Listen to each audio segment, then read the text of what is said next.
Pronto, partiu. Voltei para lá de novo. Vamos lá.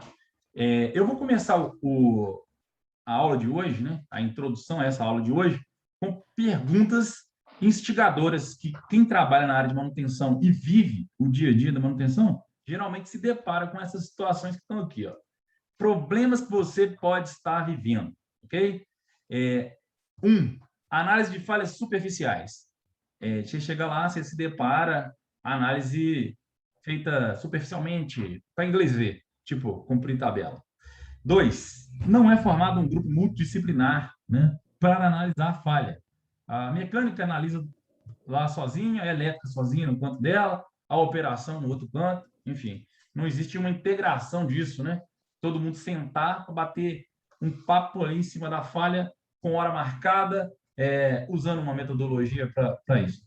Então, análise superficial, não existe grupo multidisciplinar, não existe multiplicador de análise de falha. Quem é o responsável por puxar isso, né?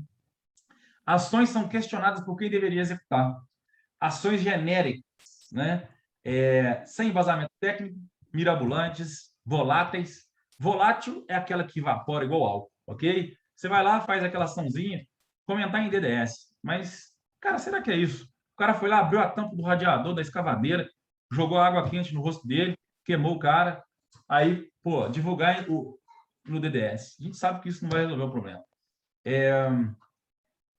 Ações caras, mirabolantes.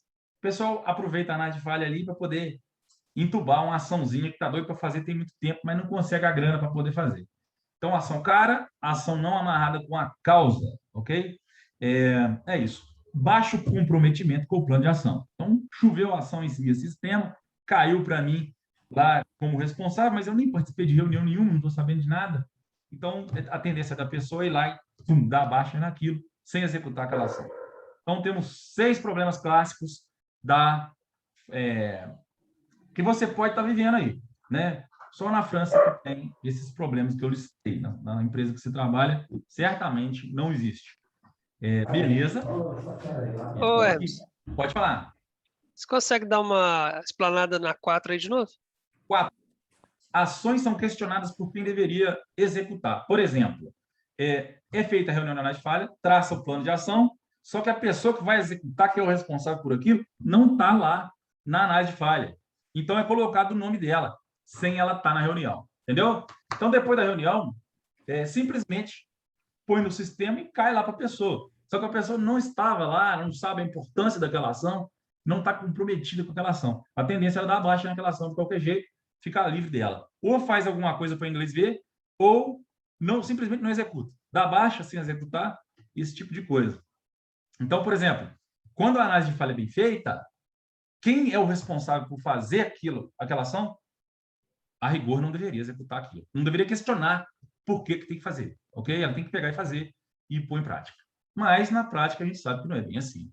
Que cai a ação e a pessoa não acredita naquela ação, acha que aquilo não vai resolver e não está comprometido com aquilo. Perfeito? Ok. Ok. Pronto. Dando um pulinho para frente, nós temos mais algumas outras aí que também são problemas clássicos. Baixa em ação sem executar. Eu vi um gerente de manutenção falou assim, ô pessoal, a área de qualidade, a gerência de qualidade está me cobrando aqui, tem muita pendência no sistema. Por favor, vocês dão baixa no sistema, ok? Resolver isso aí. Aí, tem gente que entende que é ir lá e fazer a ação, implantar o que está combinado.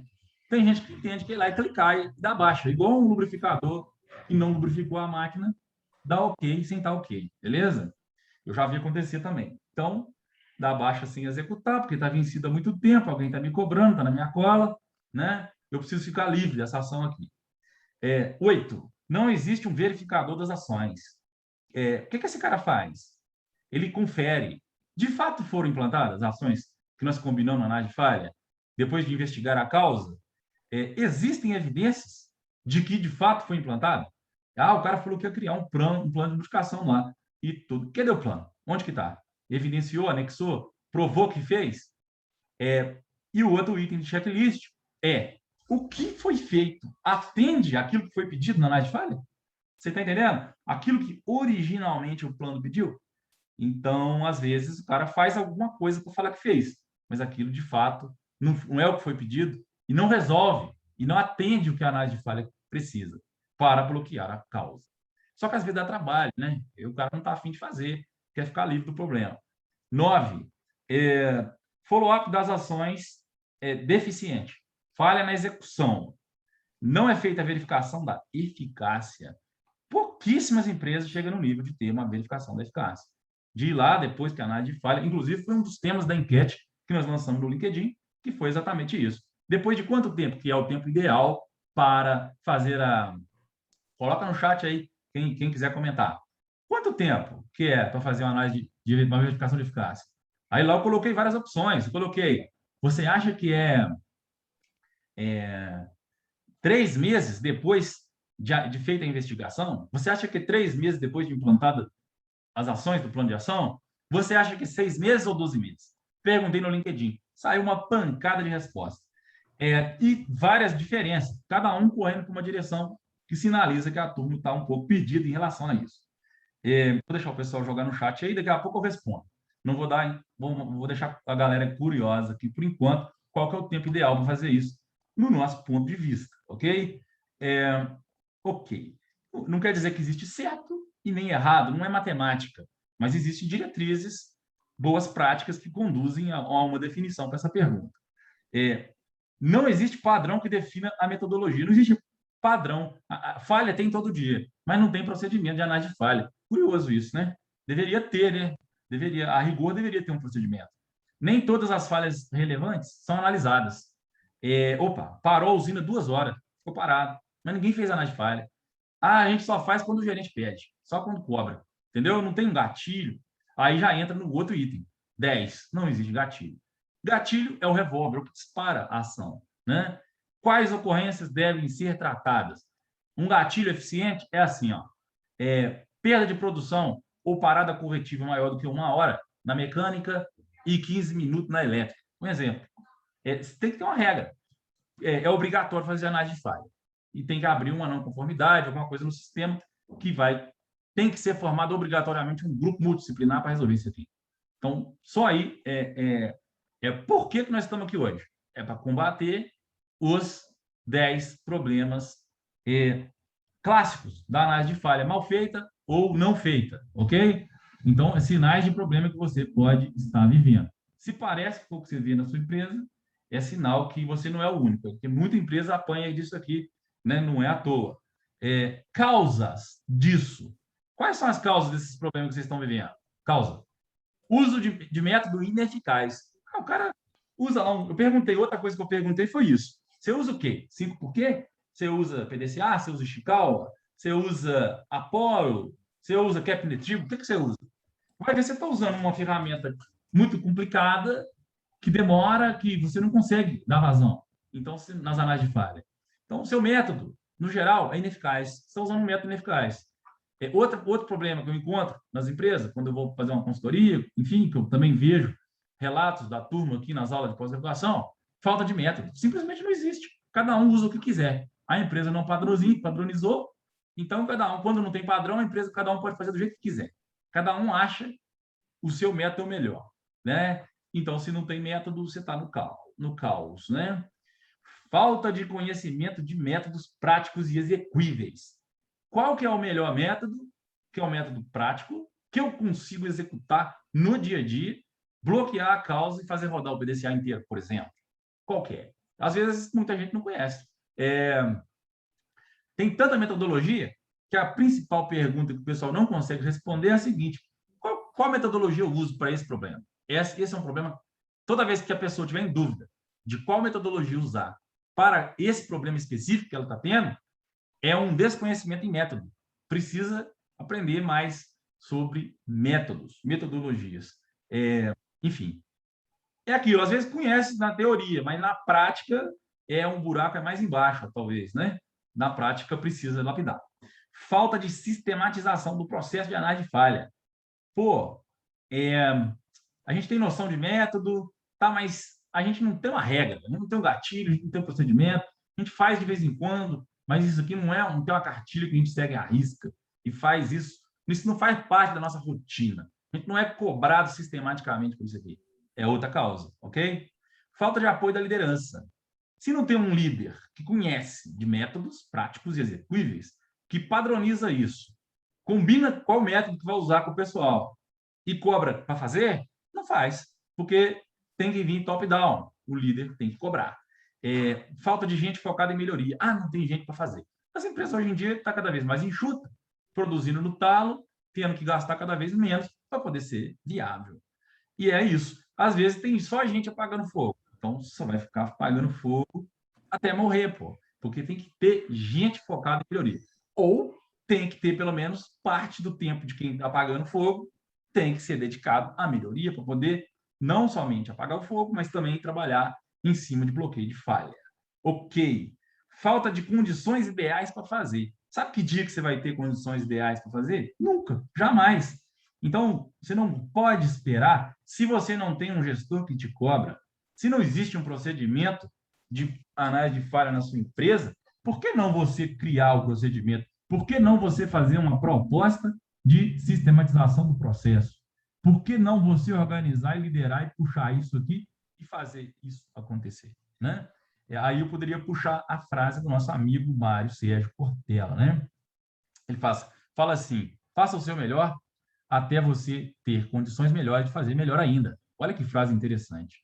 Você tem que fazer o melhor com o que você tem na mão, cara. Se você ficar esperando, esse dia talvez nunca vai chegar. Ou, se chegar, talvez vai chegar para outro e não para você. Então, nós temos que buscar informação e pôr em prática isso aqui. Então, hoje, estamos aqui, eu e o nosso amigo André, para compartilhar com vocês uma dose, uma pitada de coisas que nós fizemos enquanto engenheiro de confiabilidade, implantando a análise de falha do zero. Esse é o nosso objetivo aqui, hoje. Desejo, todo mundo que sofre com esses problemas que eu falei tem o seguinte desejo: dominar as falhas, eliminar a reincidência. Quebrou uma vez só e não quebra toda hora. Quebrou de novo. Teletubby, de novo. O Teletubby é muito ruim, porque ele desmoraliza a manutenção, né? Se você não é capaz de controlar a manutenção, você está no caos. A máquina que para a usina na hora que ela quer, e não você. Então, isso é muito negativo para a imagem da manutenção e para nós que somos engenheiros de manutenção. Então, o sonho do engenheiro de manutenção, que está vivendo numa situação onde o índice de corretivo está muito elevado, dominar as falhas. Eu que monto no cavalo e puxo a rédea aqui para um lado ou para o outro, e não a máquina que quebra a hora que ela quer. Então, reduzir perda de produção decorrente de falhas crônicas e repetitivas. Esse é um ponto muito interessante. Aumentar a disponibilidade e a confiabilidade das instalações através de redução de quebra de máquina, ok? Que uma coisa é você pegar uma estatística complexa, tá? Fazer simulação, tentar adivinhar qual equipamento que vai quebrar para poder tentar correr atrás dele para que ele não quebre. Agora, outra coisa é você pegar a falha que aconteceu ontem, 3 horas da tarde, que todo mundo viu, tem lá o corpo de delito da máquina, desmontou, se tem lubrificação, se não tem, se a geometria da peça, se a peça era paralela, se era original, enfim, tem tudo na sua mão para você ir lá, fazer um fato causação e descobrir e resolver o problema. Então, o que mais que você quer? Eu quero dominar a falha. A máquina só para quando eu quero e não quando ela quer. Eliminar a reincidência, né? Falha crônica repetitiva. Eliminar a repetição de falha. E também reduzir perdas de produção, porque aí eu ganho disponibilidade, o meu gerente fica feliz, a minha empresa gera lucro e o meu emprego está garantido, ok? É isso. Então, me destacar profissionalmente como o profissional capaz de entregar esse resultado. Então, esse é o nosso desejo que todos querem, né? Então, é isso. É mais para poder dar uma introdução mesmo, né? E aí, o professor vai entrar em conteúdos. Agora eu fiz a introdução. Por que é importante entender a análise de falha? O que você está perdendo com isso? O que você pode ganhar com isso? Ok? E aí eu vou descompartilhar a minha tela. O professor vai entrar com a dele e vai começar na veia agora, falando de conteúdo em cima de análise de falha e melhores práticas de análise de falha. Manda bronca aí, professor. Boa noite a todos. Meu nome é André Gandarilas, tá? Especialista de confiabilidade. E vamos lá. Como o Hermes comentou, né? Ele falou sobre o processo de análise de falhas. Então, nós vamos dar uma pincelada em alguns pontos desse processo, tá? Alguns pontos que ele falou de problema, então nós vamos falar um pouco, tá? Então, eu vou demonstrar uma abordagem prática e aplicada para análise de falhas e solução de problemas. Quando eu falo análise, falhas e solução de problemas, pode ser problema de saúde e segurança, acidentes. Por exemplo, eu tenho que produzir 10 peças, estou produzindo 8. Então, eu tenho que analisar a causa desse problema, entendeu? Vamos lá. Vamos ver metodologias para melhoria contínua do processo de análise e tratamento das falhas. E técnicas que permitam maior controle sobre as falhas, processos, equipamentos e componentes. Quer dizer, nós vamos ver várias práticas para resolver aqueles problemas que o Hermes mostrou para vocês, tá? Nós temos livros aqui, bibliografia Falcone antiga, né? Aquele que começou a implantar o Total Quality Control no Brasil em 1980 e pouco, mas também temos aqui de 2017 o Caminho para a Confiabilidade e uma metodologia de análise de falha do Latino, tá? 2019, que é bastante interessante, vocês vão ter a possibilidade de ver isso também, tá?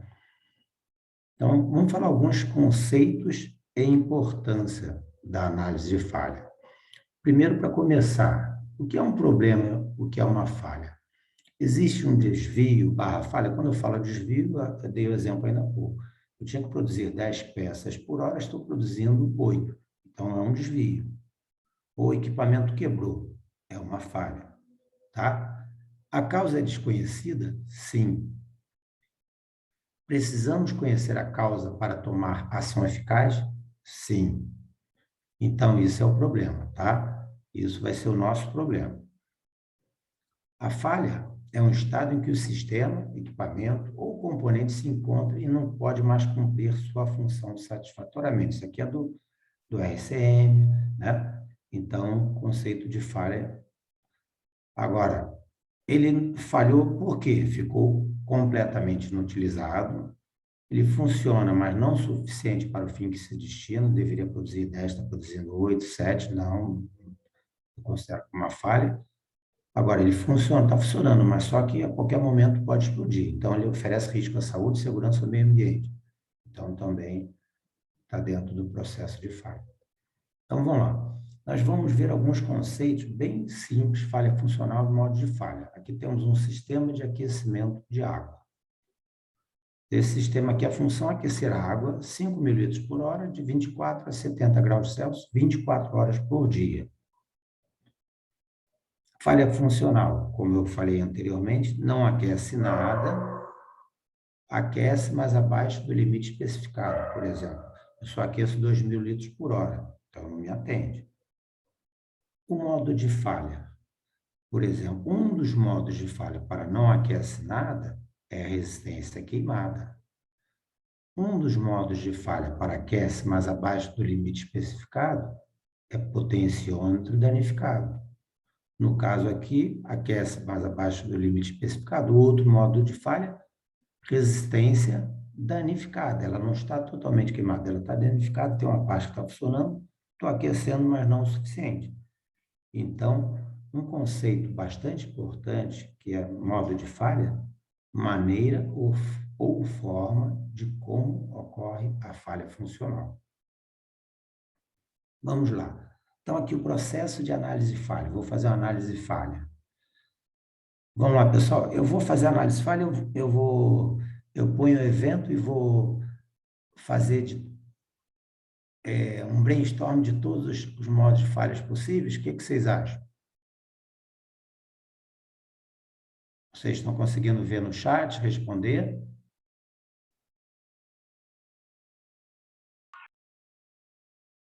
Ô, professor, só te interromper aqui, você teria como voltar só 2 slides, fazendo um favor? Aí? Vamos Esse lá. aí, só tirar uma foto aqui. Ah, Beleza, obrigado. então, como eu falei, ó, o modo de falha, a primeira dica, pessoal, para vocês. Quando eu for fazer uma análise de falha, eu vou fazer análise de falha de um modo de falha que ocorreu. Como ocorreu aquela falha. Então, eu vou analisar. Tá vendo? Eu tenho vários modos de falha. Eu não vou saindo ver causa de outros modos de falha. Eu vou ver as causas do modo de falha que ocorreu. É a primeira dica desse curso, tá? Isso aqui, vocês vão ver mais adiante, que só isso já é 50% do problema resolvido, tá? Porque com isso aqui você vai limitar a quantidade de ações para bloquear, a quantidade de causas e N outras coisas, tá? Então, vamos lá. Vamos lá. Vamos ver se vocês completam aqui, pessoal. Analisar todos os modos de falha seria 3 letras, a abreviação de uma sigla. Analisar todos os modos de falha seria Opa, esse é bom, hein? Joga no Não, chat pode aí, cadê? falar. Em vez de escrever, pode falar algum. Fala aí, ó, Isso aí. isso, aquilo. Qual metodologia que analisa todos os modos de falha do equipamento? Quem arrisca? Pode chutar, pessoal. Opa! Opa, aluno do MBA do IESAI colocou aí no chat, já acertou aí, ó. Já, show de bola. Tá? Tá? Então, vamos lá. Eu vou falar aqui, seria o RCM, que o RCM é um estudo, né, que é feito em que analisam todos os modos de falha para montar um plano de manutenção eficaz para bloquear esses modos de falhas críticos, é claro. Então, vamos dar sequência. Outro ponto aqui importante, o círculo vicioso das falhas, né? Então, vamos lá. Nós temos aqui, ó, a falha, temos as causas e ação corretiva somente para a remoção do sistema. Por exemplo, queimou, o rolamento de uma bomba travou. Aí eu vou lá, troco o rolamento. É claro, se eu não fizer uma análise e souber o que acarretou aquilo, vou ter uma falha reincidente. Então, na realidade, você está atuando de forma reativa. Quebrou, você vai lá e conserta e pronto. Então, quer dizer, como se fosse o cachorro correndo atrás do rabo, né? Então, é isso que acontece, o círculo vicioso. Eu tenho quase certeza que muitos de vocês, espero que não, ainda estão trabalhando dessa forma em suas indústrias, tá? Então, aqui, ó, esse curso, a ideia dele é sair desse paradigma do passado, o homem da manutenção sente-se bem quando executa um bom reparo, e partirmos para o homem da manutenção sente-se bem quando consegue evitar falhas. Tudo bem? Então, é isso que realmente, como o Hermes falou, né? O homem de manutenção não é esperar que alguém vá implantar, não. Nós temos a capacidade e podemos implementar um processo de tratamento de falhas e nesse treinamento mais completo, vocês verão isso. É possível, sim.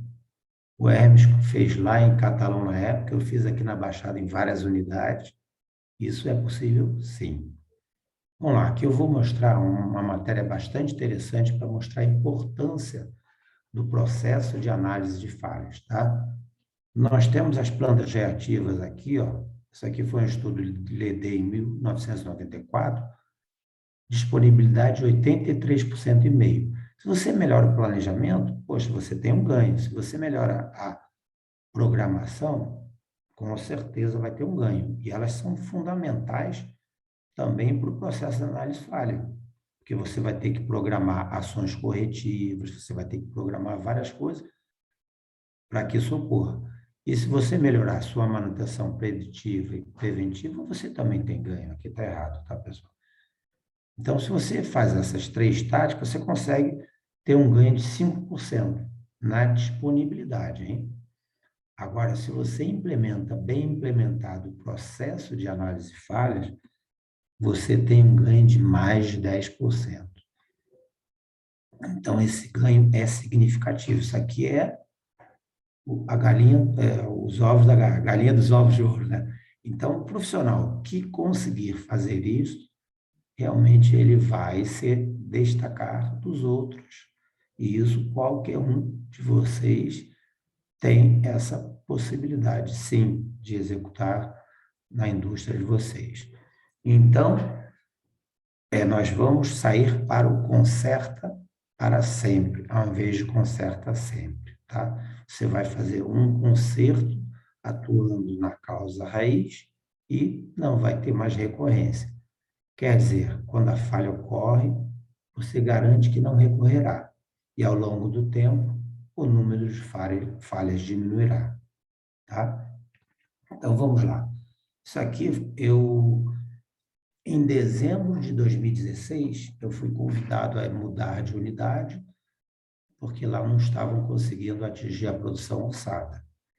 E lá a unidade poderia fechar se não conseguisse, porque não estavam conseguindo manter a unidade viva, em função de perda de produção e de não ter dinheiro para ela se sustentar. Já haviam passado os 2, 3 engenheiros lá de confiabilidade e não gerou resultado. Tá? Então, eu fui em janeiro de 2017, fiquei só até setembro de 2017. E aqui vocês podem ver o previsto da produção e a produção aumentando, tá? Aqui, na realidade, estamos vendo setembro, outubro já tinha atingido a produção orçada. Aqui também pode ver que atingiu. Então, as 5 unidades, todas elas alcançaram a produção orçada. Quer dizer, começou justamente fazendo esse tratamento de falhas, desde gatilhos pequenos até os gatilhos maiores. Os gatilhos maiores eram os engenheiros de confiabilidade que tratava, e os gatilhos menores, a equipe técnica de operação, técnica de manutenção, e só em fazer isso, realmente conseguiu atingir o resultado em poucos meses, tá? Então, vamos lá. É claro que isso aqui, ó, o passado serve para evidenciar as nossas falhas e dar-nos indicações para o progresso do futuro. Quer dizer, na realidade, são oportunidades. O Henry Ford está querendo dizer, assim como o Ishikawa, as falhas são combustível para o sucesso.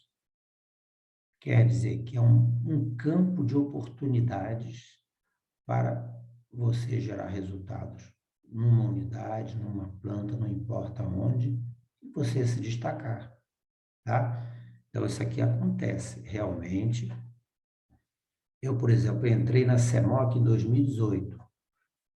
Na realidade, aquilo ali eu saí em 2017, que eu mostrei para vocês em setembro, porque a companhia foi vendida e eu fui um dos maiores salários, fui convidado a sair.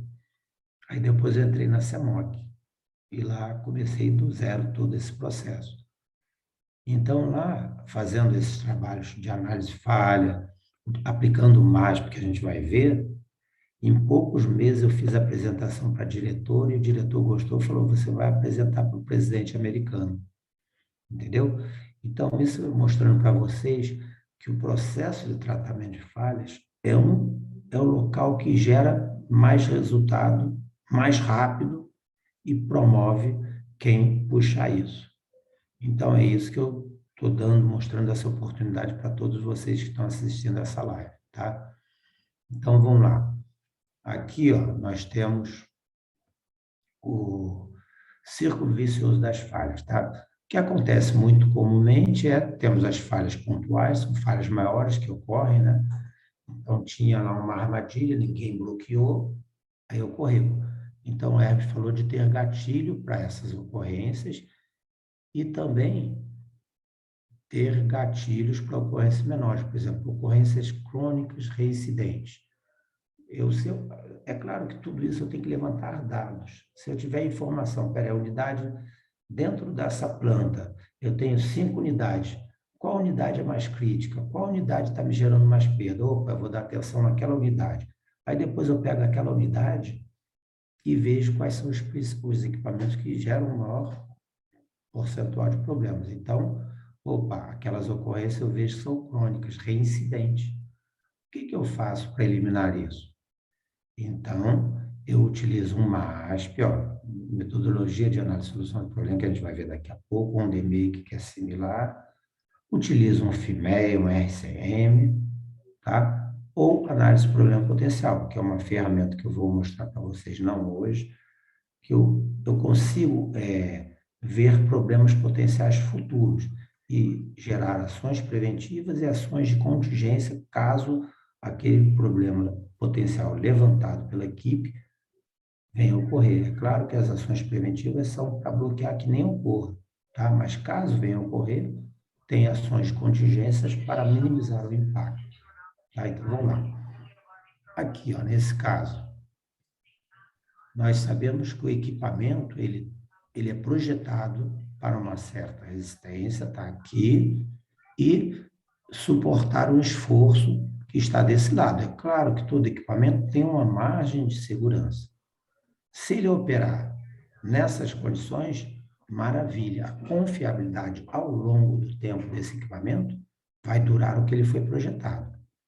Agora, se o meu projeto é deficiente, olha, a resistência dele deveria estar aqui, está aqui, opa, já é falho. Então, o esforço também deveria estar operando aqui e está operando aqui, o que vai acontecer? Essa falha aqui demonstra que ultrapassou o limite de resistência do equipamento. Então, esse equipamento falhará em pouco tempo. Se vocês observarem, existem muitas indústrias, muitos locais, que o equipamento deveria produzir, por exemplo, 40 toneladas por hora. Hoje, por hora, isso. Só que ele está produzindo 60 toneladas por hora, ou mais. Então, ele pode estar numa situação dessa aqui. Então, se a causa é conhecida, tem que trocar equipamento. E é claro que vocês precisam mostrar, muitas vezes, né? Mas só que tem lugar que eles acham que já é comum. E vamos lá. Então, falamos aqui falha de projeto, vamos falar falha por operação incorreta, o equipamento está bem dimensionado, está dentro da resistência dele, só que está se operando acima da temperatura dele, acima da tensão dele, voltagem, entendeu? Acima da pressão que ele consegue suportar, então ele também vai ter problemas. Tá? Então, e outro ponto é a falha por manutenção deficiente do equipamento. O equipamento, a operação está operando certinho, dentro do esforço que ele deve suportar. Só que o equipamento, com o tempo, depende do equipamento mecânico, que sofra desgaste, ele vai deslocando daqui desse ponto para cá, a resistência dele. E eu tenho que fazer overhaul, paradas, para restabelecer essa resistência. Se eu não cuido disso, quebra o equipamento. Tranquilo, pessoal? Então, vamos lá. Aqui vou falar rapidamente de algumas ferramentas da qualidade, tá? Só uma pincelada, não vamos entrar nelas, mas essas ferramentas serão vistas num treinamento mais adequado, tá? É método ou ferramenta? O método é o caminho para atingir a meta. Eu estou numa situação atual lá, quero melhorar. Lembra aquela figura? Está lá. Então, é um método. E, ao longo do caminho, eu uso várias ferramentas, que nós vamos ver agora várias ferramentas, tá? Então, ferramentas são instrumentos de trabalho, diversos tipos, são empregados diversas vezes durante o trajeto, quer dizer, durante o método. Então, vamos lá, algumas ferramentas da qualidade importantes. Estratificação. Ele permite, né, de agrupar vários dados de uma forma que você possibilite uma melhor avaliação da situação, identificando qual o principal problema. Tá? O Pareto, por exemplo. Todos acho que não conhecem, caso não conheçam, um diagrama de barras que ordena as ocorrências da maior para o menor. Então, ali eu consigo verificar quais são os principais problemas que eu preciso atacar. Tá? O brainstorm é uma tempestade de ideias, né? Técnica de geração de ideias, com o objetivo de criar o maior número de ideias no menor intervalo de tempo possível. Tá? O diagrama de causa e efeito, ou Ishikawa. Então, é utilizado para na análise de causa. Como nós vimos lá no início, eu não vou pôr mais o evento, o efeito indesejado do lado direito. Eu vou pôr o quê? O modo de falha. Com isso, eu reduzo bastante o problema.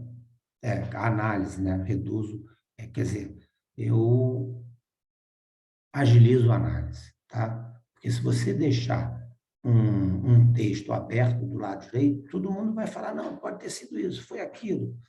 Quantas vezes ia dar treinamento de análise de falha, o pessoal fazia isso, era comum. Então, se você definir bem o problema, o efeito lá do Ishikawa, põe o modo de falha, o evento desejado, equipamento tripou por algum problema, põe lá o modo de falha. Se você puser o modo de falha, vai restringir, vai limitar a quantidade de causas. Tá? Então, é um ponto importante que isso vale para todas as ferramentas de análise. Aqui uma outra ferramenta que vocês, acho que poucos conhecem, é o diagrama de árvore, a árvore lógica, tá? Também utilizado para achar as causas, só que ele na sequência dele a gente vai ver que tem um evento e logo em seguida é o modo de falha. Então, vamos ver. Outro que é pouco utilizado, deveria ser mais utilizado por todos, técnicos, não importa os porquês, porque muitos problemas mais simples, o porquê resolve e poucas pessoas muitas vezes utilizam, tá? O GUT é uma técnica para estabelecer prioridades na eliminação de problemas, também pode ser utilizado, assim como a matriz REI, tá? E o plano de ação 5W2H. Na realidade, o plano de ação 5W2H tem um item que muita gente passa desapercebido. É por que eu vou pôr aquela ação. Ali aparece, você vai fazer isso por causa disso, ou você estabelecer uma ação linkada com a causa, porque aí você vai estar bloqueando o problema e o que o Hermes falou também, a pessoa realmente tem que estar participando daquele trabalho em conjunto para saber a responsabilidade, para saber que se ele fizer aquilo, vai resolver o problema. Então é isso aí, vamos lá. PDCA a imagem. Pessoal, vai ser uma pincelada que realmente, mas, o MASP é um método, né? Método de análise e solução de problemas. A abreviatura já fala, né? Ele é racional, estruturado e sistemático. Quer dizer, tem muita gente que gosta de sair dando tiro. Então, o MASP justamente é para acabar com isso. Racional, estruturado e sistemático. Tá? Visando solução de problemas e obtenção de resultados otimizados. Quer dizer, se seguir a receita do bolo, vai dar tudo certo. Se fizer na orelhada, a chance de dar errado é grande. Então, vamos lá, a gente vai fazer um MASP para causas desconhecidas, que já foi falado. Se eu quero melhorar o desempenho, por exemplo, a unidade tal não está conseguindo atingir a produção orçada. Eu posso fazer um estudo de MASP para melhorar a minha produção. Certo? E aquilo acontece com regularidade. Então, aqui ele está falando que acontece de forma crônica.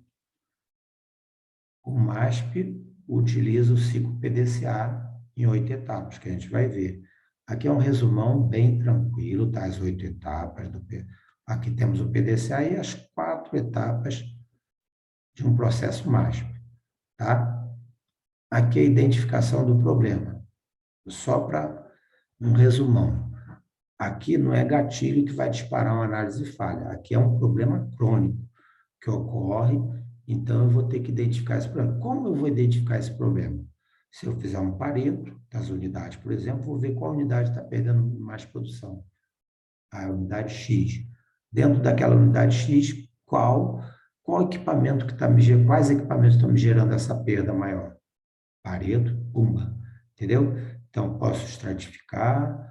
Depois que eu levantei tudo isso, eu defino o problema, tá? A gente vai ver que no MASP eu tenho que definir metas, tá? Então, na fase de observação aqui, eu estou reconhecimento das características do problema. Tem que ter informações, tem que ter dados, para que eu possa fazer um bom trabalho. Depois, sim, que eu vou partir para análise, tá? Descobrir as causas principais. Se eu tiver os principais modos de falha, fica muito mais fácil eu descobrir as causas principais. E é claro, se eu tiver uma metodologia que me linke o plano de ação às causas, tá? Porque eu já vi muitas análises ao longo de minha vida que os planos, às vezes, de ação são monstruosos. Então, geralmente um plano de ação tem que ser enxuto, linkado diretamente com a ação causadora, tá? Aí você vai gastar menos recursos, menos dinheiro e vai resolver o problema, tá? E, além disso, é claro que todo mundo tem que estar alinhado para atuar de acordo com o plano de ação. O plano 5W2H, como eu falei, quem é responsável, o que, né? Quem, quando, por que que eu faço aquilo, aonde eu faço aquilo, tudo direitinho para evitar de falhar. E nós vamos ver aqui a fase de padronização, que é outro ponto falho, que muitas vezes você faz uma boa análise, mas não padroniza. Aí o problema vira dente de serra. Ele volta a recorrer. Tá, então, vamos olhar aqui, ó. Aqui nós temos desse lado o MASP e agora o SDCA. Tá vendo? Então, o MASP é um gerenciamento para melhorar. O MASP ou o DMAIC, tá?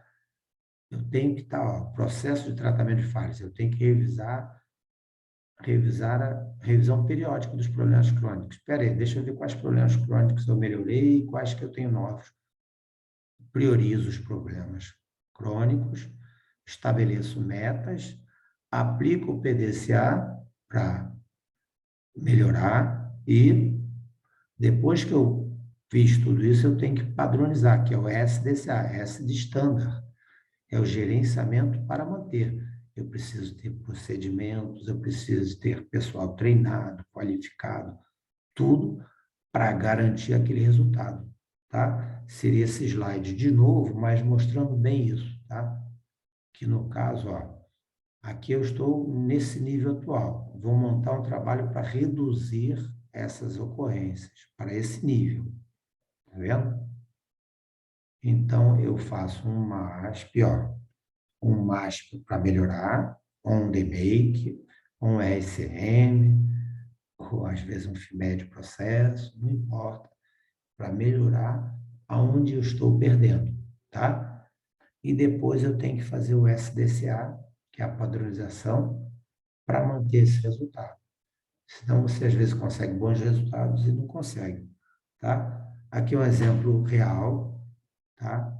Em 2009, 2010, essa unidade aqui de ácido fosfórico era a unidade que agregava mais valor para o negócio. Então, foi feito um trabalho para ela, pegando os principais equipamentos, que eram as correias transportadoras de rocha, que alimentavam o processo ácido fosfórico, e tinham muitas perdas. Antes do trabalho, ó, você vê o lado esquerdo aqui, ó, antes e depois. Na primeira fase que foi feito o trabalho em cima da operação, olha como é que já deu uma puta melhorada.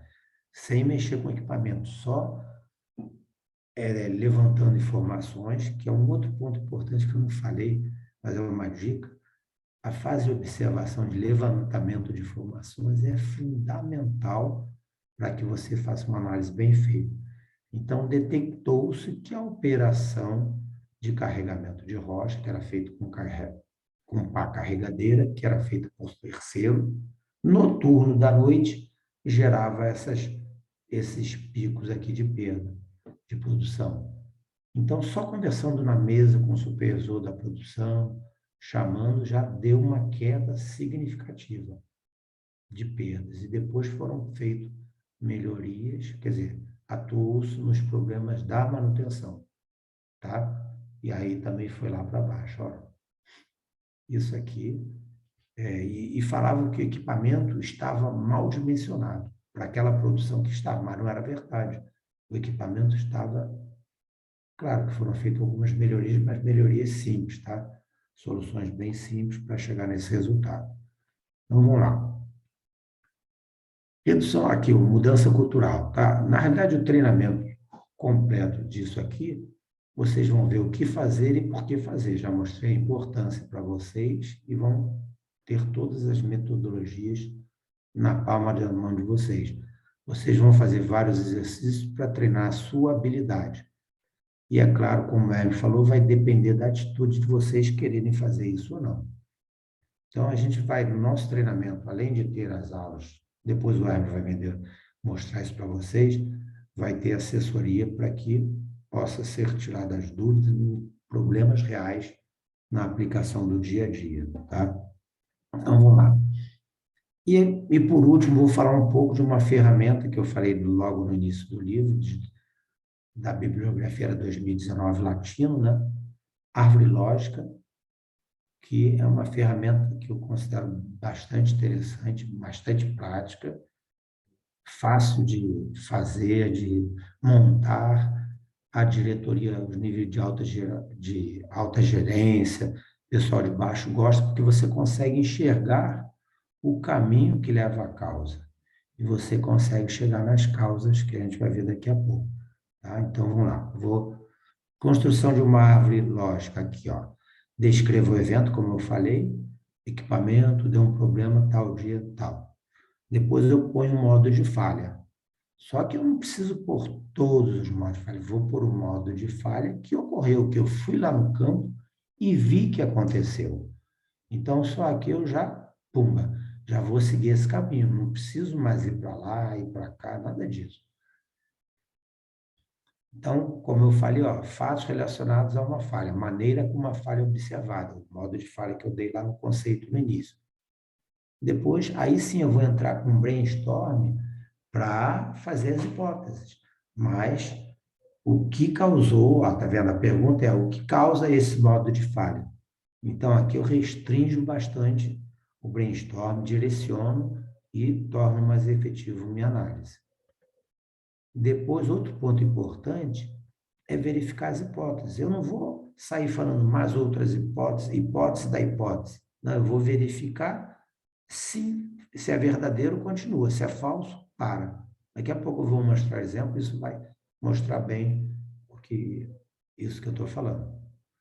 Aí depois nós vamos ter causas físicas, causas humanas e causas latentes ou organizacionais, tá? Aí nesse finalzinho aqui já entra o porquê, praticamente 5 porquês. Lembra que os 5 porquês pode ser utilizado, por exemplo, fez um escala, chegou numa causa lá, por quê, para chegar na causa latente ou organizacional. Então, vamos falar um pouquinho de causa física, humana e latente, só para a gente fechar isso aqui. Faltam poucos minutos para a gente terminar, tá, pessoal? Então, vamos lá. Causas físicas. São causas tangíveis ou causas a nível de componente. Rolamento travou. Se eu for lá e trocar o rolamento, vai ter recorrência. Então, não é aqui que eu paro minha análise. Causa humana. São erros de decisão que resultam em erros por omissão ou aceitação. É claro que eu não quero achar culpado. Aí aqui está em azul. Uma verdadeira análise de causa-raiz não para neste nível, pois seria uma caça às bruxas. A gente tem que entender o que levou a tomar aquela decisão ou por que não tomou a decisão, tá? Então, entram as causas organizacionais ou latentes. São causas relacionadas às falhas do sistema de gestão e da organização, que levam as pessoas a tomarem decisões erradas. Estas são as verdadeiras causas de eventos indesejáveis. Esse exemplo aqui vai deixar muito claro o que eu estou falando. Por exemplo, aqui é uma rede de TI, falhas recorrentes da rede. No caso, ó, ele fez aqui um Pareto e 70% das falhas, as impressoras falham em imprimir. Na realidade, quando eu vou fazer uma análise de falha, eu vou aqui, ó, eu vou entrar aqui, pumba. Eu não vou ver isso, eu não vou ver isso, eu não vou ver isso, porque são outros modos de falha, entendeu? Eu vou entrar nisso aqui. Então, o que causa impressoras falham em imprimir? Outro ponto importante, eu posso pôr blocos, olha só. Pode ser uma falha na impressora, as hipóteses. falha na impressora, falha do computador, que não está conseguindo, ou falha de cabo da impressora. Às vezes o cabo se comunica, eu não posso ir lá e testar, eu posso dizer, não, peraí, o mais provável pode ser esse ou esse. Aí eu vou lá e verifico. Aí eu verifiquei que não é falha da impressora, porque outra pessoa manda imprimir, está funcionando. O cabo de impressora também não. Então, é falha de computador. Então, quais são as hipóteses do computador? Pode ser hardware. Ó, tá vendo que eu ponho blocos simples ou falha de software? Porque aí eu consigo testar e descartar. Não é software, é hardware, porque o mesmo software que eu tenho aqui tem no outro, então é hardware. Aí, dentro do hardware, o que pode ser causa física? Ah, falha da placa-mãe, ou falha cartão porta paralela. Não, a falha da placa-mãe não é. Eu testei, está tudo ok. E falha cartão porta paralela? Ainda estou em causa física, hein? Vamos lá, causa humana. Pode ser uma instalação inadequada ou compra cartão de baixa qualidade. Ó. Eu instalei conforme o procedimento, está tudo redondinho, verifiquei, não tem erro nenhum. Aí eu verifiquei, fui lá levantar na compras, compra cartão de baixa qualidade. Por que compra de cartão baixa qualidade? Aí eu vou chegar nas causas latentes organizacionais. Não tem vendor list. Ah, eu só deveria comprar desse ou desse fornecedor. Aí o cara vai lá na 25 de março e compra mentalidade baixo custo da empresa, tá vendo? Que são causas organizacionais. O componente está especificação inadequada e eu não tenho vendor list. Então, vai dar tudo errado. Olha que tiveram 3 causas aqui, para gerar esse tipo de problema. Aí, aqui é uma árvore. Um dos itens que será visto nesse treinamento é o uso de uma ferramenta, que é um software que existe demo na rede, que pode ser utilizado, que represente de uma forma a árvore lógica, tá? Não software específico para a árvore lógica, mas pode vir a ser usado, visto que é grátis, gratuito, né? E pode se puxar na rede. Por exemplo, aqui, ó, exaustor, tríplice do exaustor por vibração alta. Isso aqui foi o evento, tá vendo? Na data tal. Modo de falha, vibração alta. Eu fui lá no trend, levantei trend de vibração e vi que foi por desbalanceamento. Está aqui, ó, meu modo de falha, vibração alta, desbalanceamento. Está vendo? Com isso as causas vão ser muito menores, quer dizer, eu vou restringir o brainstorm de causas. Então, se eu tenho um modo de falha bem definido, agora, eu posso dividir por pacotezinhos. O que pode me causar desbalanceamento? Tá? No rotor, tá? Exaustor é rotor. Pode ser um problema no rotor, que é o equipamento, soltou uma peça de pezinho dele, está desgastado uma maleta, então problema no rotor.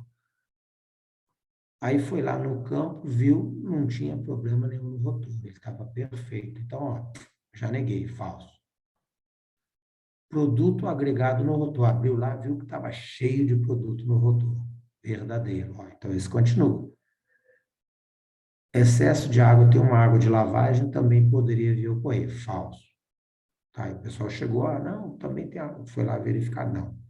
Então, aqui, ó, eu vou entrar nessa linha aqui, produto agregado no rotor. O que pode me causar produto agregado no rotor? Aqui é que eu não estou mostrando o processo. Então, para chegar produto lá no rotor, eu posso ter um problema na lavadora. Não sei se vocês estão percebendo.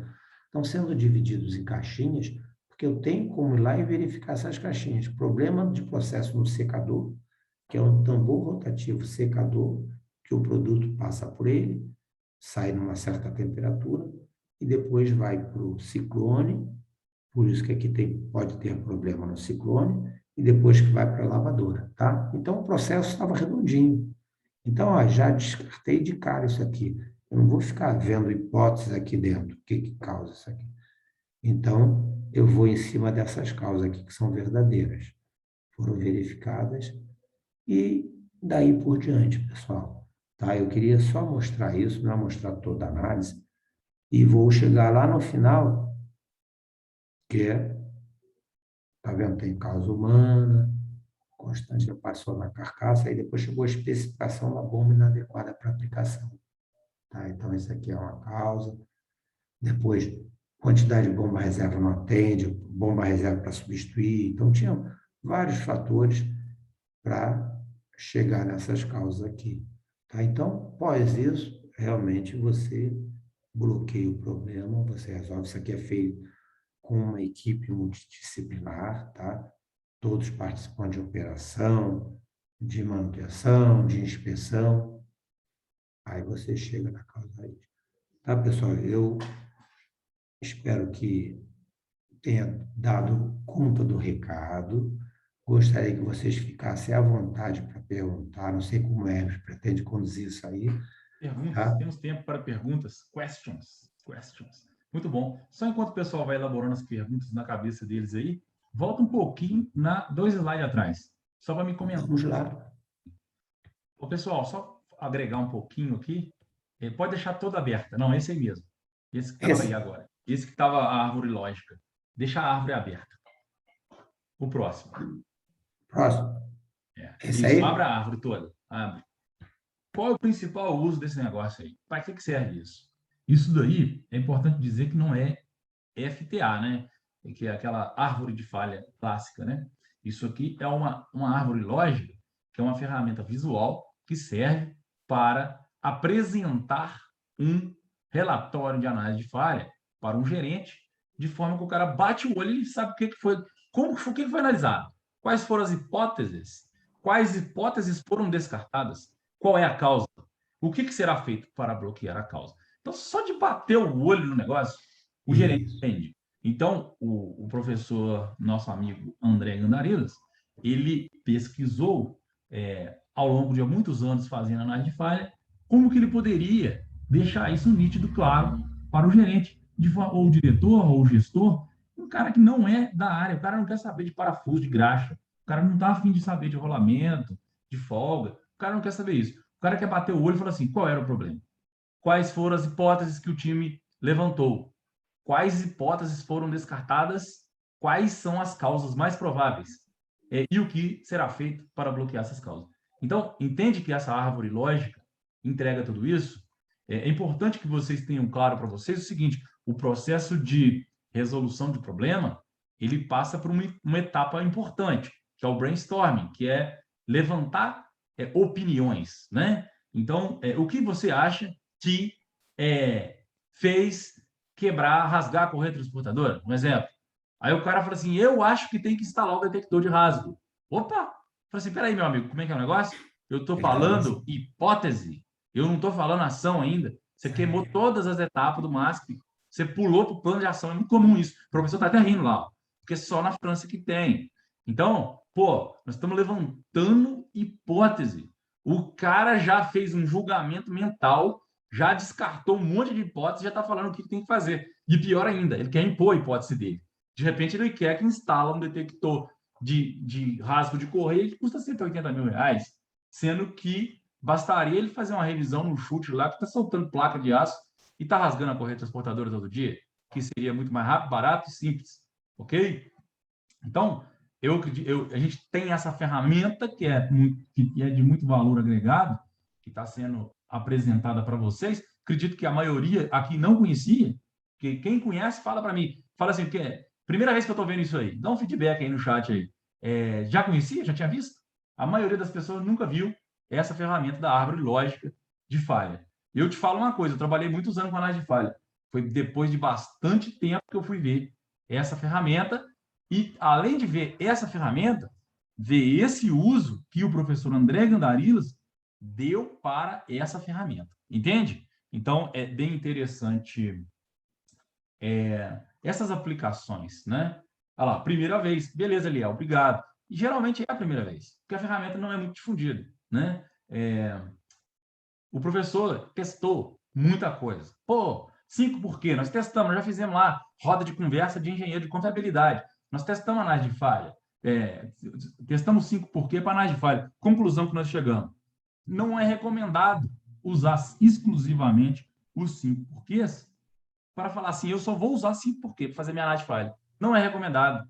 Sabe por que não é recomendado? Não é recomendado pelo seguinte motivo. É uma ferramenta que eu consigo forçar a barra para chegar na causa que eu quero. Eu quero instalar o detector de rasgo.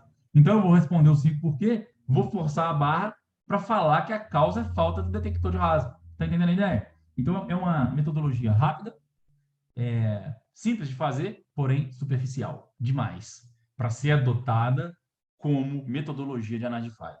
Tá? Então, por exemplo, nós analisamos outras metodologias mais avançadas. Posso citar o Kaplan-Trigo. Também pouquíssimas pessoas no Brasil conhecem Kaplan-Trigo.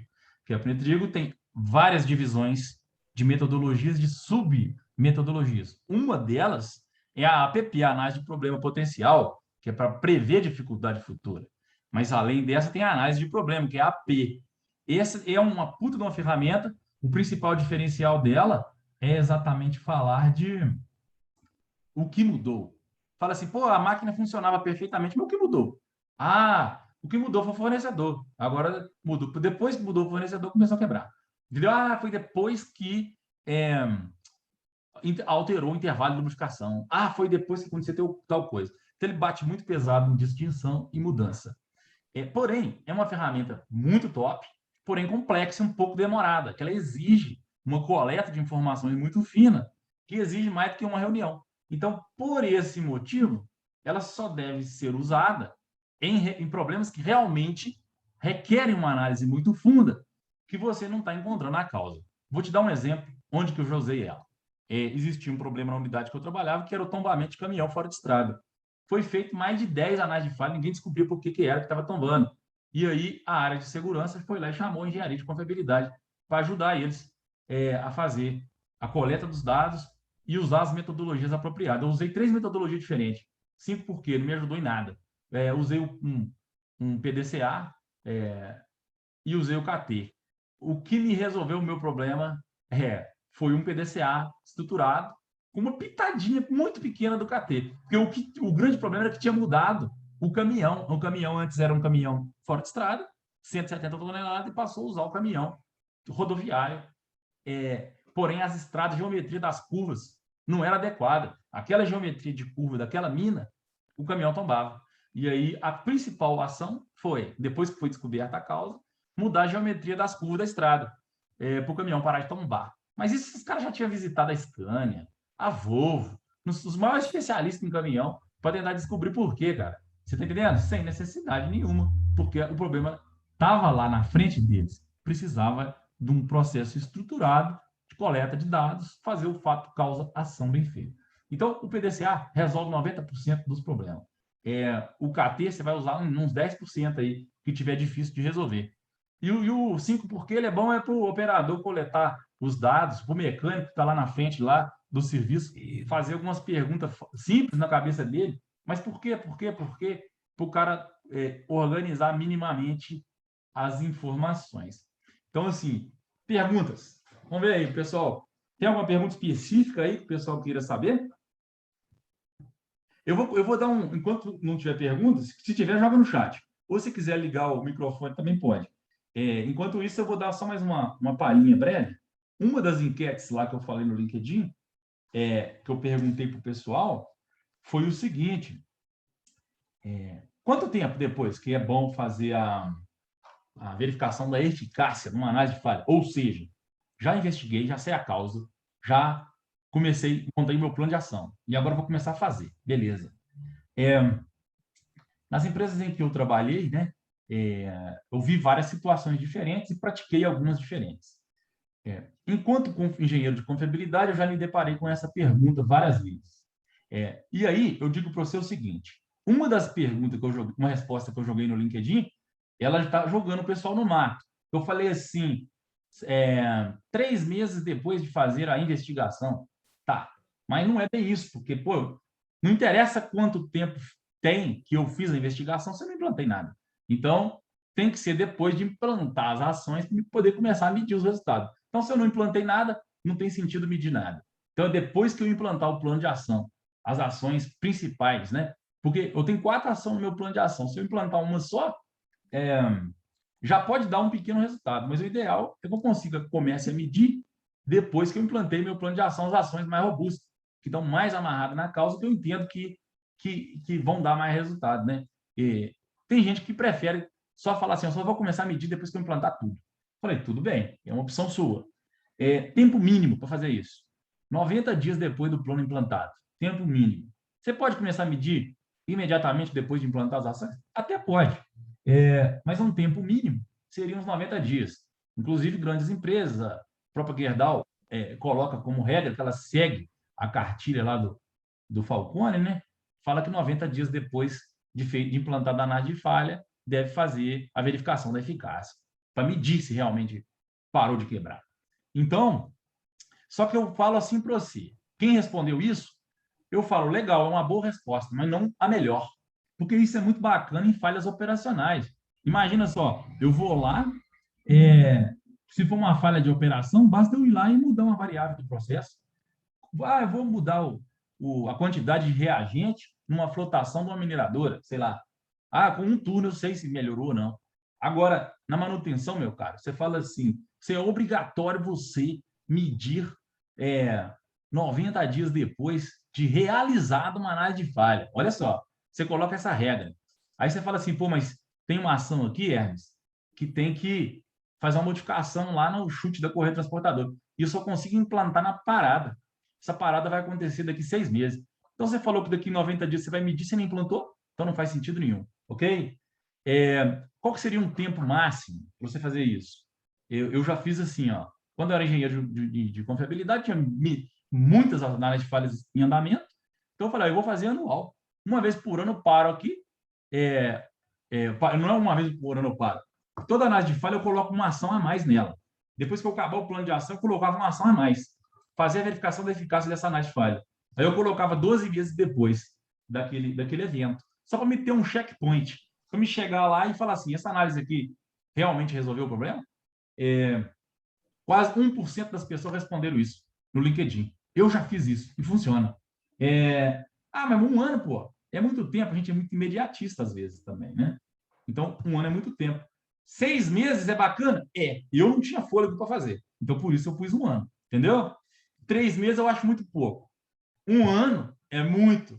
Então, um prazo intermediário para você ir lá e dar uma olhada como é que está andando as coisas, 6 meses é bacana. Imagina que você faz 15, 20 análises de falha por mês. Você entendeu? Tem que ter uma dose aí. Apenas um comentário. Ficamos abertos a perguntas para saber se o pessoal tem alguma pergunta técnica específica relacionada ao conteúdo de análise de falha que nós apresentamos aqui hoje. Vamos ver se o pessoal vai perguntar.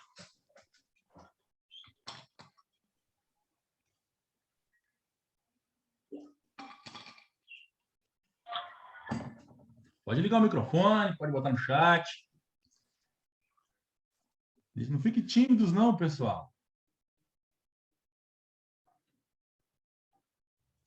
Tem 40 tem um colega participantes, aqui. hein? Vamos lá. Você falou? Tem 40 participantes. 40 participantes. Eu costumo falar o seguinte, sacanear o pessoal, né? Eu falo assim, alguma dúvida? Aí ninguém fala nada. A gente fala, como professor, instrutor, algum entendimento?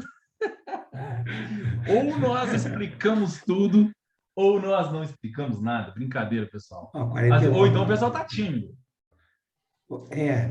Só um comentário rápido. Aqui, ó, um colega aqui falou, ó, da Gerdau, falou, esse assunto é muito carente. Olha que interessante. Cara, análise de falha tem todo dia. Nós precisamos investigar. Tem um potencial de ganho violento. Se eu reduzir 10% as quebras de equipamento e perda de produção na minha empresa, quanto que custa isso em dinheiro? Se eu souber mostrar isso, eu posso usar isso aí como uma alavanca para me alavancar na minha carreira, né, para me destacar, por exemplo. Então, veja bem, como que um assunto tão importante é tão pouco falado? Já parou para pensar isso, professor? como que um assunto tão importante é tão pouco falado? Porque muito se fala em gestão de ativos, indústria 4.0. Cara, pouco se fala de lubrificação, pouco se fala de análise de falha. Deveria se falar mais. Fala, Helder, pode falar. Levantou a mão. Fica à vontade, sua pergunta é bem-vinda. O Hermes e André, né? Tipo assim, o que eu observo às vezes, né, que acaba ficando um pouco de dúvida. Por exemplo, digamos que você atua numa área onde você tem um alto índice de corretiva, certo? Então, você tem muita manutenção corretiva, você tem muita falha, e aí, ou seja, como é que a gente pondera, ou seja, como é que você escolhe, né? Tem algum método, alguma forma assim, de você mensurar, pô, o que eu vou atacar primeiro? Eu sei que normalmente a gente vai onde tem um maior custo, uma maior frequência, mas, de fato, existe algo definido para dizer, olha, você ataca primeiro esse aqui, que você vai ter um ganho maior, então você ataca primeiro determinada situação, porque você vai ter uma redução de custo, enfim, existe alguma metodologia que direciona isso para a gente? Ó, eu vou começar a responder e depois o professor vai dar a visão dele. Então, você vai ter visão de duas pessoas diferentes que trabalham com a mesma coisa. Primeira coisa, a grande ferramenta que responde essa pergunta é o Pareto. Não existe nenhuma outra que te dá essa resposta tão rapidamente e de forma simples como um gráfico de Pareto, ok? Mas o Pareto de quê? O Pareto de horas parada. Geralmente a gente pega o Pareto de produção perdida. Porque o que eu estou querendo, que interessa para mim, a perda de produção, Helder, ela é muito mais cara, o lucro cessante é infinitamente maior do que qualquer custo de manutenção. Eu vejo muito engenheiro de manutenção se preocupando em ir lá no sistema de manutenção, ir lá e puxar quanto que está gastando, rolamento, eixo, entendeu? Cara, eu te falo uma coisa, eu fiz isso algumas vezes, acho que uma ou outra vez, e depois eu abandonei isso, porque eu desapeguei disso e tenho uma plena consciência que existe um custo de manutenção que precisa ser gerenciado. Beleza. Mas se eu atacar a falha e eliminar a falha, indiretamente eu estou reduzindo o custo de manutenção. E a perda de produção que eu estou evitando é infinitamente maior o valor em dinheiro, o impacto para a empresa do que o custo do parafuso, da arruela, da graxa e do eixo. Então, primeira coisa, qual é a produção perdida? Lucro cessante. Pareto disso. Se for uma usina de uma planta de beneficiamento, é quantas toneladas de minério que eu perdi, que eu parei, que eu estou perdendo. Quem é os top 5? Quem são os top 5? Como que eu vou atacar esses caras?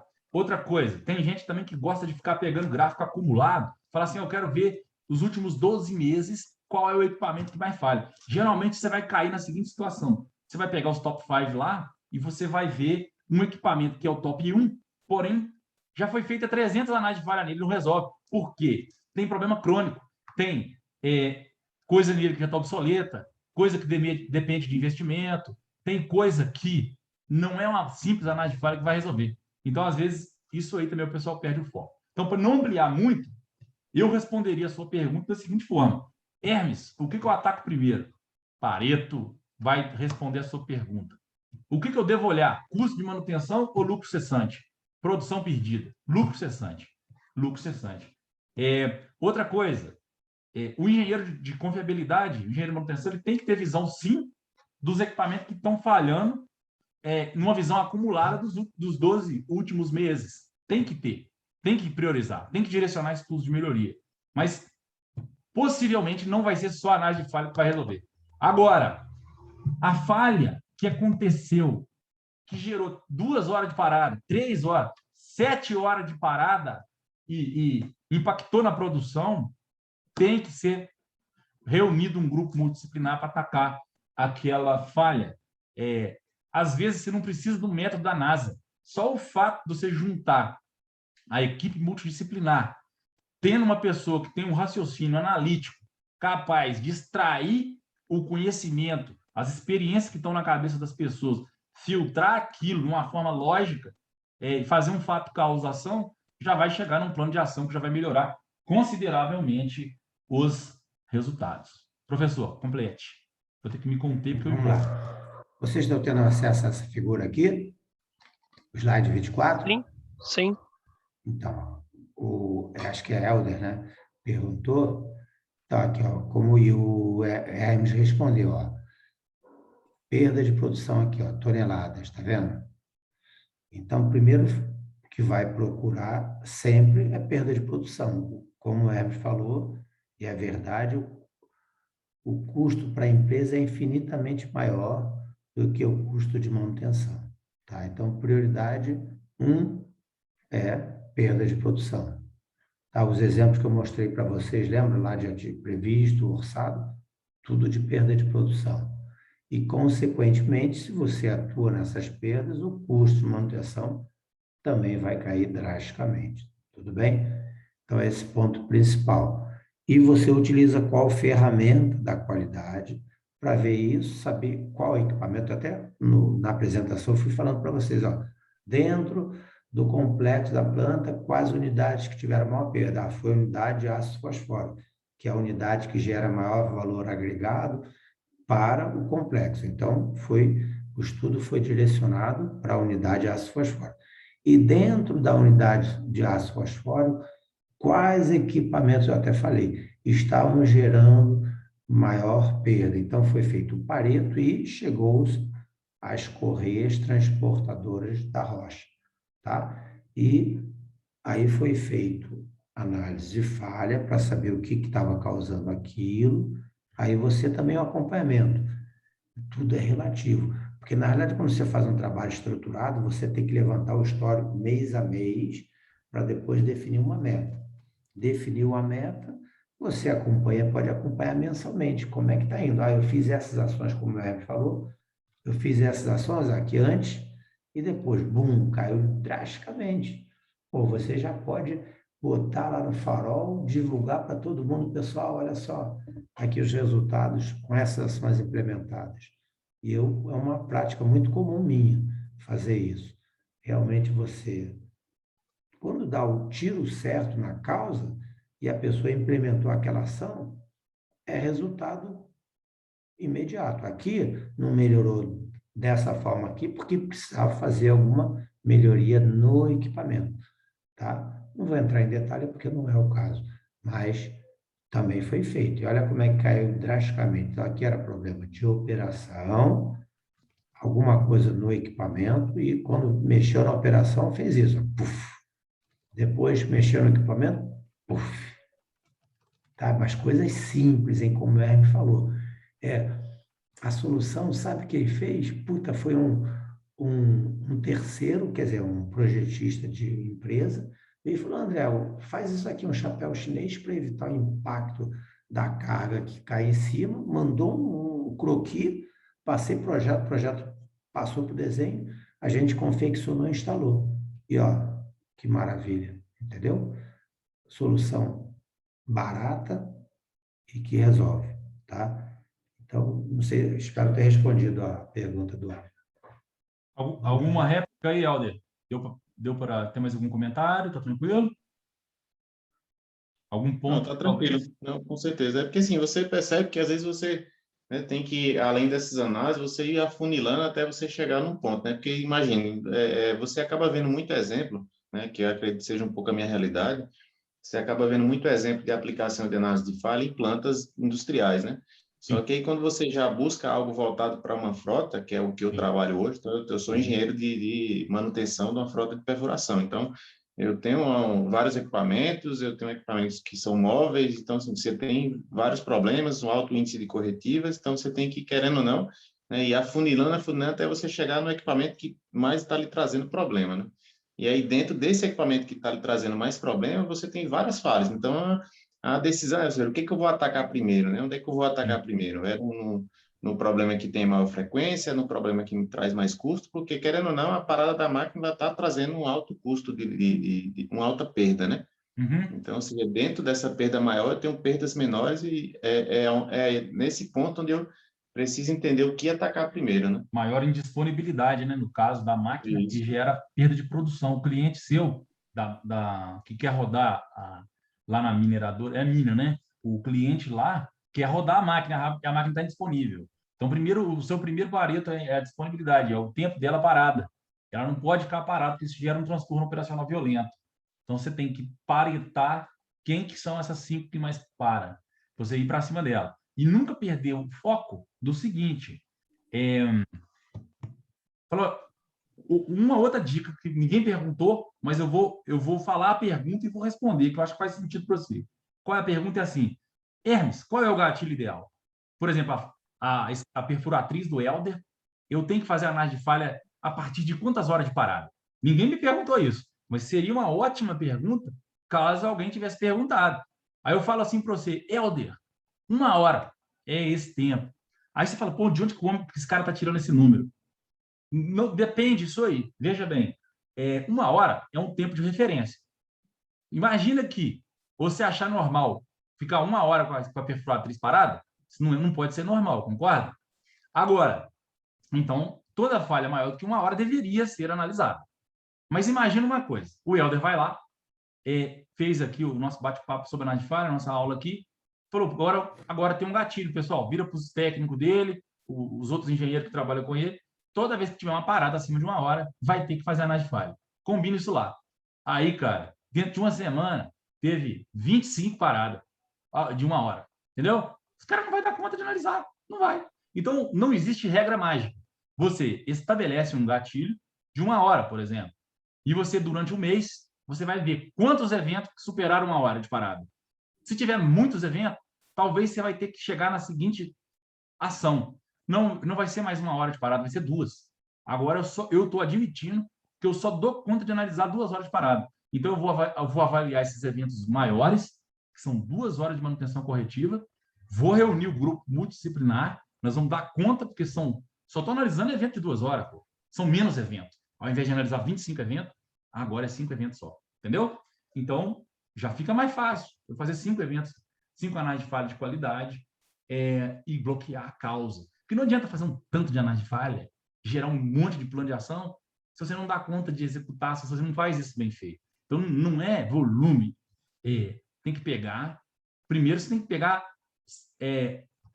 acompanhar no dia a dia, durante uma semana, você observar. Pô, 3 horas de parada, 4 horas, isso tem que ser analisado. Você não precisa nem ficar pensando em gatilho. Isso tem que ser analisado. Se não tem um gatilho definido, chama a turma, chama o mecânico da corretiva, o eletricista da corretiva, o operador que estava na hora, coleta os dados, faz análise de falha, usa uma metodologia e testa. Outra pergunta que eu poderia fazer para o Helder, ou para qualquer um que está aí. Outra pergunta é o seguinte, acabei de fazer a reunião de análise de falha, juntei, pus todo mundo na sala, fiz as perguntas, registrei as respostas, está pronto o plano de ação. Cheguei na causa, Hermes. Cheguei na causa, raiz. Aí fica aquele silêncio. Meu amigo, eu falo assim para você, não tem como te falar isso. Você só vai saber se chegou na causa raiz depois que você implantar o plano de ação. Se você implantar o plano de ação e parar de quebrar, você chegou na causa raiz. Agora, se continuar quebrando, meu amigo, você não chegou. Tá entendendo a ideia? É simples assim. Ah, pô, reduziu 50% as quebras. Nossa, melhorou pra caramba. Já tá bom demais, não tá não? Vamos fazer outra análise de falha pra gente ver o que faltou, pô. Entendeu? Agora, eu fiz uma análise de falha, fiquei 1 hora sentado com um grupo multidisciplinar. Fizemos um plano de ação, implantamos tudo na parada. Aí o equipamento não... Nossa, estava quebrando 7 horas por mês. Continua quebrando 7 horas por mês. Não adiantou nada. Você não chegou na causa. Então, essa é uma outra muito boa pergunta que pode ser feita. Acabei de fazer o plano de ação. E aí? Cheguei na causa? Só saberá se implantar. Tá certo? O assunto é muito interessante. A gente percebe que existe um grande interesse nesse tipo de discussão que nós estamos tendo aqui hoje. O assunto é amplo, né? Nós ficamos aqui falando aqui, sei lá, 1 hora e tanto aqui já, ó, só de conteúdo técnico, nós já estamos falando há mais de 1 hora. Nós estamos falando aqui 1h15, mais ou menos, em cima disso. Dá para a gente ficar aqui, cara, até meia-noite falando disso, ok? Não vamos ficar, óbvio, né? Mas é aquilo. Nós criamos um primeiro fórum a respeito do tema. Existe um grupo de WhatsApp que nós criamos lá também para a turma interagir sobre, trocar ideias, né? E é isso. Teve uma outra pergunta aqui que eu vou responder, que ainda dá tempo, e vou falar para vocês mais uma coisa que eu ainda tenho que falar ainda, hoje. Muitas vezes, o Alex está dizendo, ó... não, desculpa. O Eliel primeiro falou, pode-se fazer uma matriz de esforço e impacto. Com certeza. É outra forma de fazer o mesmo. O rei ali, né? Tem a matriz esforço e impacto, eu sei qual que é. Legal, deixa eu ver quem mais. Muitas vezes as falhas são recorrentes enquanto não é efetuada a ação para eliminar a causa. acontecerá a falha de novo, com certeza. Não investigou por quê? Continua de novo. Bruno Bento. Próximo ano, após será EAD, após engenharia de manutenção, está sendo remoto, ao vivo, online, em tempo real, ok? Desde março do ano passado, tendo em vista a pandemia, nós estamos operando 100% online. Quem tiver interesse na pós-graduação, pode falar comigo depois que a gente pode conversar sobre. Aqui tem algumas pessoas que, inclusive, fazem o curso, então aqui prestigiando também. Lá no curso tem uma disciplina que é a análise de falha, que faz parte da grade do curso. A carga horária é 8 horas. A gente entra num nível de detalhe bem legal nessa aula, né? Mas é aquilo. Tem gente que ainda quer aprofundar mais e gostaria de fazer, sei lá, estudar um pouco mais a respeito do assunto e num nível mais fundo. Então, nós percebemos essa lacuna e nós criamos aí uma oportunidade de quem quiser aprofundar no assunto. Então, eu vou fazer aqui rapidamente, eu vou encerrar a parte de conteúdo e perguntas e vou fazer um convite, vou pedir licença para vocês, vou fazer um convite para vocês para um evento que eu estou planejando aqui para a semana que vem. Então, eu vou mostrar aqui, ó. No início da apresentação, vocês se lembram bem, a gente falou de que problemas que vocês estão vivendo, bacana. Nós chegamos num consenso que todos esses problemas que eu mostrei acontecem na maioria das empresas, né? Falei também das causas, uso de método ineficaz, usar 5 porquê para tudo, é um exemplo. Não tem método, não tem sistemática, ou talvez o pessoal ainda não domina completamente os métodos disponíveis a ponto de aplicá-los e extrair o melhor resultado dos métodos. Falta de sistematização. O processo de análise de falha tem que ser sistemático, sistêmico. Tem que ter um gatilho, tem que ter... disparou o gatilho, convoca a reunião, tem que verificar, colocar para rodar o PDCA, o plano de ação tem que estar azeitado. Tem uma série de práticas e dicas que tanto eu como o nosso amigo aí, André Gandarilas, vivemos isso na pele durante muitos anos e temos como compartilhar essas experiências aí com a gente, com vocês. Hoje nós fizemos isso aqui, criando esse momento muito legal e já começamos aí a quebrar um gelo, né, a respeito disso. Falei da falta de condições ideais, né, para fazer, que nunca teremos condições ideais. Falei dos desejos, dominar as falhas é o desejo. Eu quero eliminar a reincidência de falha, reduzir perda de produção, quero aumentar a disponibilidade e confiabilidade, quero me destacar profissionalmente como um profissional capaz de entregar esse resultado. Beleza. Aí eu vou entrar em outra tela. Restrições para realizar o desejo. Por que isso não acontece? Por que as falhas não estão dominadas? Por que sempre repete a mesma falha? Por que as perdas de produção estão acontecendo? E a disponibilidade e confiabilidade não é aquela que a gente queria. Por quê? Né? Geralmente, eu falei, falta de método é o principal. Eu destaquei no slide anterior, né? Todas essas causas aí. Método ineficaz, falta de método, falta de conhecimento técnico dos métodos. O conhecimento técnico tem. O cara de hidráulica conhece hidráulica, o cara de elétrica conhece elétrica. Mas o que falta é ele ter uma visão gerencial de como organizar e puxar uma reunião de análise de falha eficaz. Então é isso. Aí eu vou lá para restrições para realizar o desejo.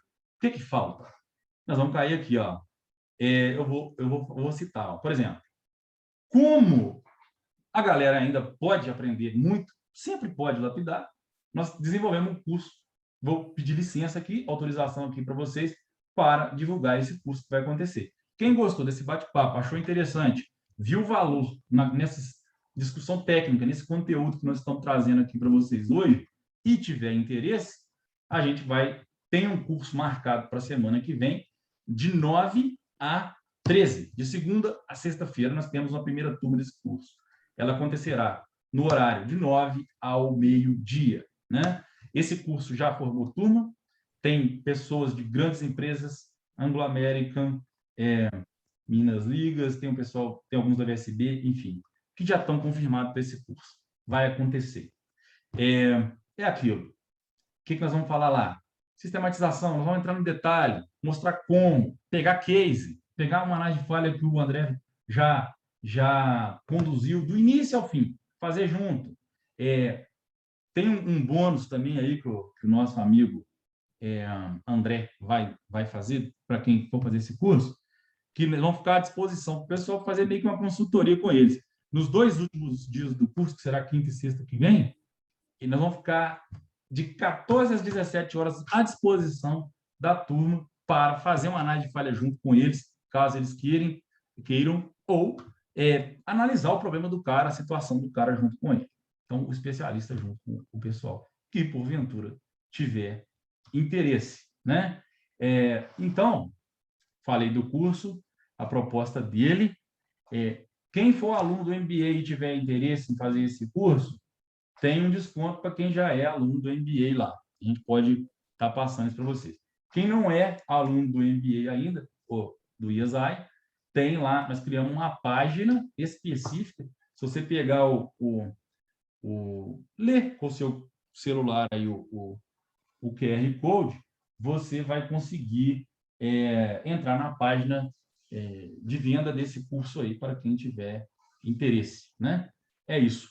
O curso, conforme eu falei, eu falo assim, pô, mas até que dia? Até que dia que esse curso vai estar disponível para mim? Esse curso vai estar disponível, o seguinte, até esgotar as vagas. Isso, quando a gente está no ambiente aqui online, isso pode acontecer em 1 hora, é igual o ingresso do Rock in Rio, né? Isso pode acontecer em 1 hora, pode acontecer em 2 horas, em 1 dia, depende da rapidez do pessoal. As vagas são limitadas, esse curso tem 35 vagas, né?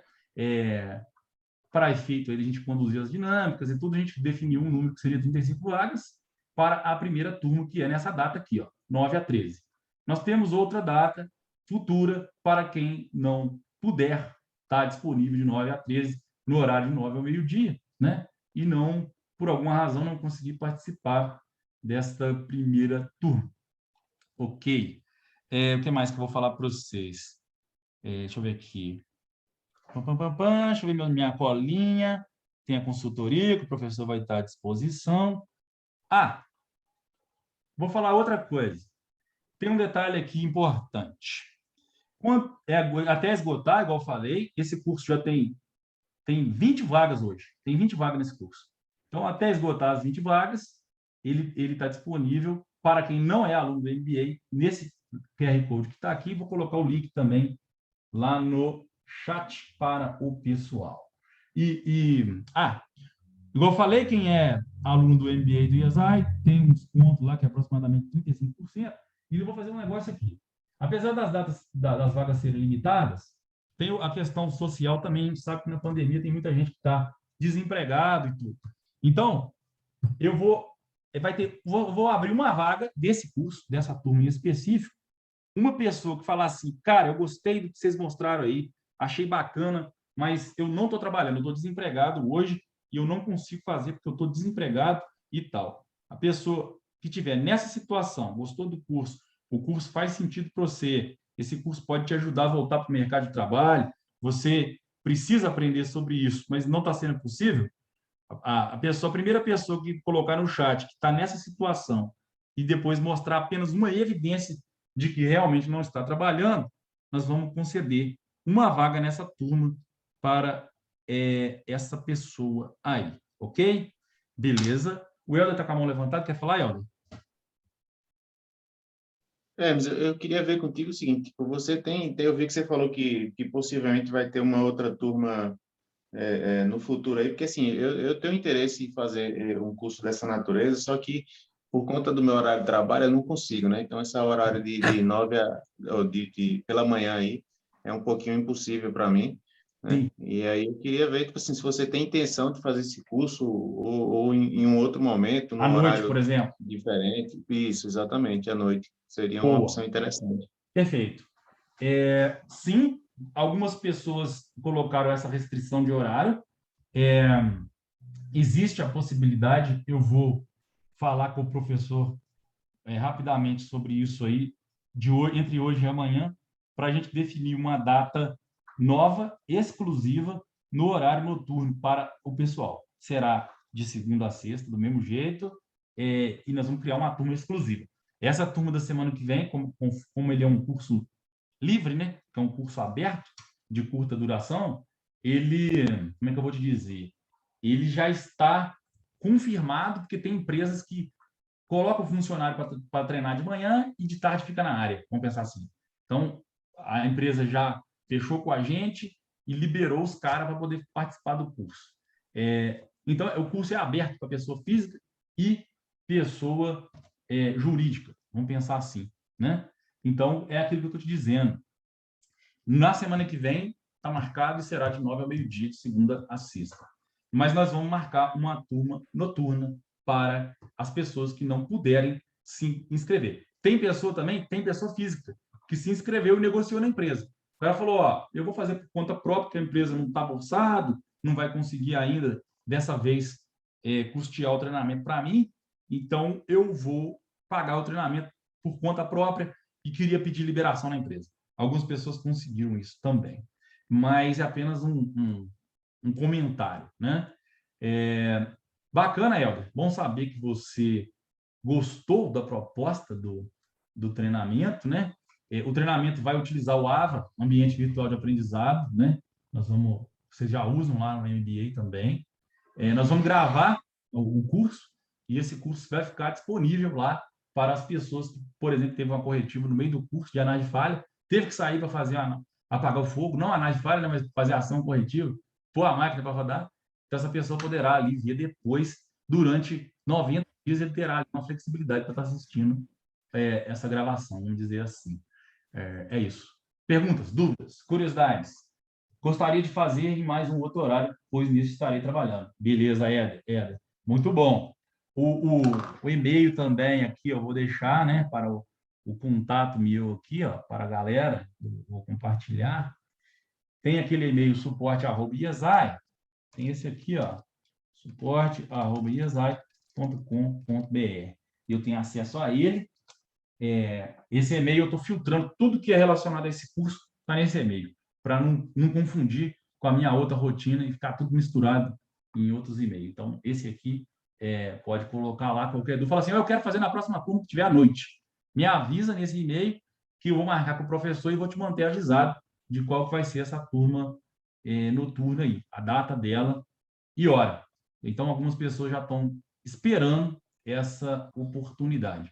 O IESAI tem vários outros cursos de curta duração, Indústria 4.0, tem vários outros temas aí, planejamento de parada, cursos de curta, que antigamente, antes da pandemia, só acontecia presencialmente, né? E agora estão começando a acontecer ao vivo, remoto, em tempo real, pelo Zoom, suportado pelo nosso AVA. Valeu, Éder, obrigado. O pessoal está aí. Temos aí uns minutinhos, estão aí à disposição ainda, né? Para quem aí tiver alguma pergunta também específica aí para nós, ok? É isso. Semana que vem nós estaremos firme aí, né, professor André Gandarilas, com a turma aí que tiver aí disponível, né, e a fim de aprofundar no curso. Eu tenho certeza que a análise de falha ali vai cortar na alta, pegando exemplos reais, discutindo em profundidade. O instrutor tem muito papel também de compartilhar a experiência e o conhecimento técnico dele, adquirido ao longo dos anos ali, mas também de promover a troca de experiência entre os profissionais que estão ali, né, fazendo o curso. Então, ninguém entra lá em uma página em branco do zero. O cara já viu máquina quebrar, o cara está cansado de ver a análise de falha ser mal feita ou não ser feita, né? E sabe como que isso pode estar agregando aí informações aí para o dia a dia dele. Alex, obrigado pela aula. Show de bola, Alex. Obrigado pela presença, por estar compartilhando aí com a gente esse momento. Samuel, muito obrigado, professor. Treinamento muito bom, que bom que gostou. Show. Aqui a gente procura sempre fazer na prática, né, professor? Opa. Obrigado pelo retorno, pessoal. É importante vocês realmente comentarem. Espero que tenham gostado, tá? Obrigado pelo conhecimento compartilhado, beleza, obrigado, altos feedbacks positivos aí. É isso, a gente quer entrar mais a fundo. Outra coisa, nós temos lá o LinkedIn, eu sempre posto alguma coisa no LinkedIn, estou entrando numa fase que vou postar cada vez mais, eu vou gerar artigos, escrever artigos, vou gravar vídeos, vou estar compartilhando conteúdo aí para o pessoal, né? é aquilo, teremos conteúdo gratuito sendo publicado, teremos convites para cursos, treinamentos, enfim, vamos estar criando momentos aí, criar fórum de discussão também sobre análise de falha, por que não, né? Já pensou criar um fórum de discussão nacional sobre análise de falha? Você imagina, tem 10 turmas de MBA que poderia estar participando de um fórum de análise de falha para trocar figurinha um com o outro, né? Por que não? Tem mil coisas que a gente pode fazer. Emerson, obrigado pelos professores, show, bacana, valeu. É isso aí. Espero aí encontrar aí com algumas pessoas aqui que estão aqui nessa live na semana que vem, tá lá firme e forte com a gente no treinamento. A gente realmente gosta muito do que faz, né, professor? A gente tem paixão por duas coisas. Uma, pela indústria, seja usina, seja frota, né? A gente tem paixão pela indústria. A gente veio de lá, então nosso curso não é teórico, a gente fala que é o conceito de curso invertido, né? Que é da indústria para a indústria. Não é da escola para a indústria. A gente traz o que nós aprendemos na indústria para dentro de ambiente de sala de aula, né? E eu acho que isso é importante. Richelli, bacana. Show de bola, obrigado pelo retorno. Show de bola. Excelente tema abordado no treinamento de hoje. Muitas vezes a energia é gasta nas novidades e tecnologias, mas um tratamento de falha bem feito pode ter um resultado maior em um tempo menor. Concordo 100% com o Pimenta. Muito bom esse comentário seu, viu, Pimenta? Fenomenal. Às vezes o genial é simples, né? A gente já fica mirabolando, inventando muita coisa, mas a rotina bem feita é fundamental para que a gente consiga aí alavancar o resultado, né?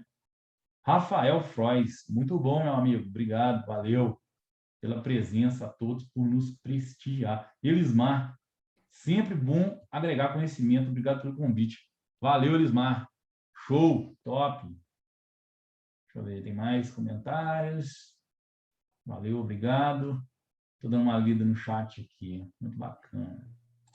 Deu bastante retorno, fico feliz. Muito bom. E você vê que, pô, em um tempo tão curto, a gente conseguir falar de tanta coisa que é do dia a dia do pessoal, né? Que pode ser transformado facilmente em resultado. Eu já fui engenheiro de manutenção, cara, e a gente que, como engenheiro de manutenção, principalmente no início da carreira, a gente tem que correr contra uma coisa, como uma grande bola de neve que tenta nos engolir o tempo inteiro, que é tanta coisinha que vão jogando em cima da gente, burocrática, administrativa, coisas que têm que ser resolvidas, e às vezes a gente começa a desviar, cara, do que de fato é o mais importante. A gente começa a desviar daquilo que conduz ao melhor resultado. E às vezes a gente tem que aprender a gerenciar muito bem o tempo da gente, focar em problemas que realmente são interessantes. Eu costumo dizer também o seguinte, uma fala aí, que tem aí que o pessoal usa muito, né? Tem o Alice no País das Maravilhas, que fala o seguinte, para quem não sabe para onde vai, qualquer caminho serve, não é isso, professor? Não tem essa aí? É isso. Tem uma outra que fala assim, ó, quem não tem agenda, vira a agenda dos outros. Eu viro para o professor Ganda, eu falo assim, ô Ganda, Gandarilas, né? Assim, o que você está fazendo aí agora? Será que você poderia ali... Eu não quero que ele responda o que ele está fazendo, não. Eu estou lá na empresa, viro para ele e falo assim, já fiz muito isso. E o que você está arrumando aí agora? Será que você me dá um apoio ali para me fazer um trabalho ali que eu estou precisando, não? Vão na reunião comigo ali. Eu preciso de um informante para a reunião. Aí, como ele não tem agenda, ele vai para a minha reunião. Ele virou a agenda minha, entendeu? Ele não se programou. Porque, por exemplo, se ele tivesse um compromisso, se ele tivesse realmente focado numa tarefa importante que fosse dar retorno para a empresa, ele ia falar assim, ô Hermes, pô, cara, eu podia ir lá contigo, mas eu tenho que fazer a análise de falha aqui dessa máquina que parou a usina 3 horas. Infelizmente, não vai dar para me ir lá. Entendeu? Se você não fizer isso, você vai em reunião de tudo quanto é gente. Quando chegar a semana, sexta-feira, você vai olhar para trás, você vai falar assim, cara, o que eu fiz essa semana? Você está morto e cansado com a seguinte impressão, não fiz nada. Cansei de deitar no ônibus, sexta-feira, no fretadão da empresa lá e falar assim, cara, eu tô morto de cansado, tô exausto, tô com olheira. Eu acho que eu emagreci essa semana, que eu não pude nem almoçar direito. Eu não fiz nada. Eu não fiz nada de importante. Fiquei fazendo só urgência, pagando fogo, um monte de coisa que eu não vou ser cobrado por aquilo. Tem um outro texto que rola na internet aí, professor, que fala o seguinte, tem uma parábola que fala assim, o gerente de manutenção, ligou para o engenheiro dele e falou assim, a sua missão é drenar o pântano. Aí pegou, combinou com ele, queria que drenasse o pântano, uma represa. Aí, que tinha lá na empresa dele lá. Aí, beleza. O engenheiro foi embora para casa, já era quase 5 horas da tarde, pegou o busão e vazou. Aí foi embora para casa pensando como é que ele ia fazer para drenar, se ele ia pôr uma bomba, onde é que ele ia arrumar essa bomba e tal.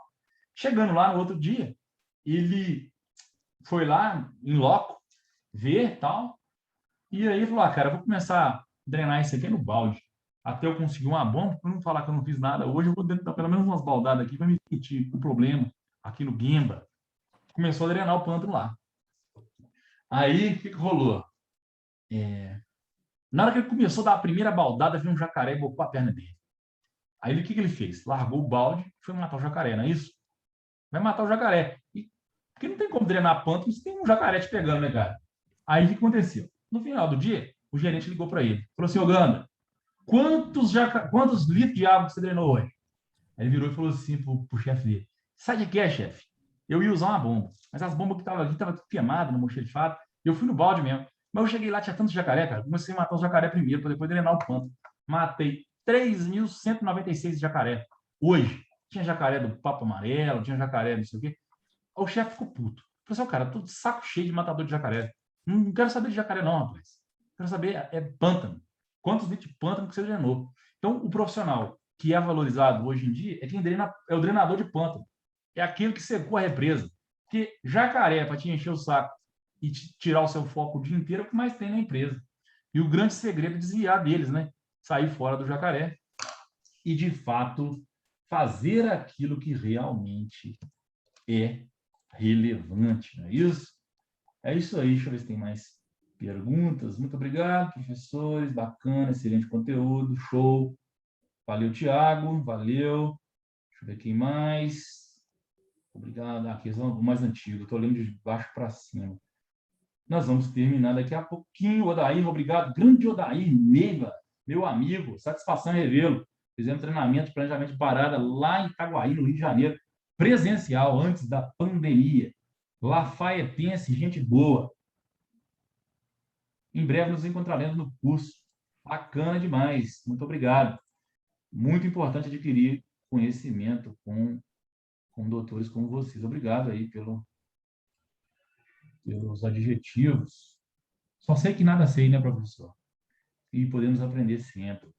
Espero participar de mais algo com vocês, pelos conhecimentos adquiridos. Bacana, Éder. Quem sabe ensinar, com certeza, irá fazer a diferença. É isso aí, pessoal.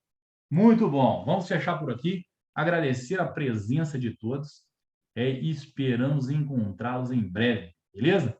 Forte abraço e a todos e sucesso e muito obrigado pela oportunidade. Muitos aqui eu não conheço ainda, pessoalmente, nunca tinha tido contato, né? Talvez nos encontraram aí por diversas maneiras, indicação, anúncios que a gente fez, né? Pelo Facebook, Instagram, LinkedIn, milhares de canais que a internet está aí para nos juntar e nos unir, né, de formas distintas. É isso aí. Grande satisfação. Muito obrigado a todos e um excelente fechamento de noite aí. Forte abraço para vocês.